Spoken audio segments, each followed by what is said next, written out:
Alasan Kemenkumham Jatim sebut Sound Horeg layak jadi kekayaan intelektual nasional.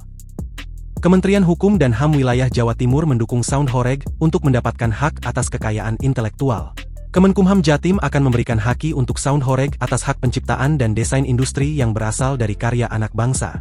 Sound Horeg ini sebetulnya kan sebuah nama yang dari hasil olah pikir karya dari anak bangsa, kata Kepala Kantor Wilayah Kemenkumham Jatim, Haris Sukamto, Senin, 21 April 2025. Haris menegaskan bahwa produk desain mereka untuk Sound Horeg layak mendapat penghargaan. Kami nanti akan memberikan penghargaan kepada mereka yang sudah mengeluarkan ide gagasan luar biasa dalam bentuk produk ini, jelasnya.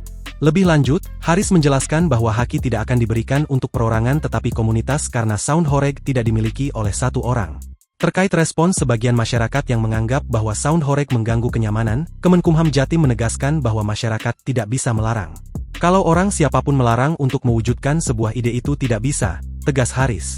Sehingga ia berkomitmen memberikan pembinaan agar Sound Horeg dapat diterima masyarakat, sebab pemerintah memiliki wewenang untuk memberikan perlindungan.